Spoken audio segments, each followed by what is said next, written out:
السلام علیکم ناظرین، میں ہوں آپ کا ہوسٹ محمد عقیل اور ہمارے اس چینل میں آپ سب کو خوش آمدید۔ چلیے دوستو شروع کرتے ہیں آج کی امیزنگ ویڈیو۔ دوستو آج کی اس ویڈیو میں ہم بات کریں گے جو کہ دنیا میں سستی ترین شہریت بیچتے ہیں، جن کی شہریت خریدنا نہایت ہی آسان ہے۔ یہ اتنا ہی آسان ہے جیسے آپ گھر بیٹھ کر کوئی چیک لکھتے ہیں۔ یہ ممالک سینٹرل خطے کے علاقے میں واقع ہے۔ ان ممالک میں Dominican Republic, Antigua and Barbuda اور Saint Kitts and Nevis, Grenada اور سینٹ لوشیا اس جیسے بہت سے ممالک یہاں پر شامل ہیں۔ یہ ممالک دلچسپ جزیروں اور خوبصورت ٹورسٹ کے بارے میں بہت زیادہ فیمس ہے۔ دوستو ان ممالک کے بہت سے فائدے ہیں۔ یہاں پر پرماننٹ ریزیڈنسی کی ضرورت نہیں پڑتی اور نہ ہی 5 یا پھر 10 سال تک انتظار کرنا پڑتا ہے۔ آپ گھر بیٹھے 3 سے 6 ماہ میں صرف کچھ پیسے خرچ کر کے گھر بیٹھے ہی انویسٹمنٹ کر سکتے ہیں۔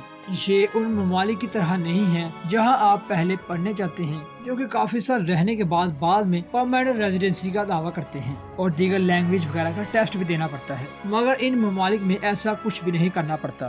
یہاں کی سرٹیفکیٹ خریدنے کے لیے نہ ہی میڈیکل ٹیسٹ اور نہ ہی انٹرویو اور نہ ہی ایجوکیشنل ریکوائرمنٹ اور نہ ہی فزیکل امپیرنس اور انگلش کورس کی بھی ضرورت نہیں پڑتی۔ ان ممالک میں آپ کو ٹیکس کی بھی چھوٹ ہوتی ہے اور آپ دوہری شہریت کے بھی حائل ہوتے ہیں اور آپ کو اپنی پہلی شہریت بھی ترک کرنے کی ضرورت نہیں پڑتی۔ دوستو ان ممالک کی شہریت خریدنے کا سب سے بڑا فائدہ یہ ہے کہ آپ دنیا کے 130 ممالک میں بغیر ویزا کے سفر کر سکتے ہیں، جن میں یورپ کے تمام ممالک، UK اور کینیڈا جیسے ممالک بھی شامل ہیں۔ اور اب بات کر لیتے ہیں شہریت خریدنے کے ان مراحل کی جس سے آپ یہاں کی شہریت خرید سکتے ہیں۔ یہاں پر آپ انویسٹمنٹ اور ڈونیشن کے ذریعے شہریت خرید سکتے ہیں، جو کہ $1 لاکھ سے لے کر $3 لاکھ تک کی ہے، جو کہ پاکستانی رقم کے لحاظ سے 1 کروڑ یا پھر اس سے زیادہ بھی رقم بنتی ہے۔ اس کا دار و مدار اس بات پر بھی ہوتا ہے کہ آپ کس پروجیکٹ پر انویسٹمنٹ کرتے ہیں۔ اگر آپ ڈونیشن دے کر شہریت خریدنا چاہتے ہیں تو وہ رقم ناقابل واپسی یعنی نان ریفنڈیبل ہوگی۔ اگر آپ ریئل اسٹیٹ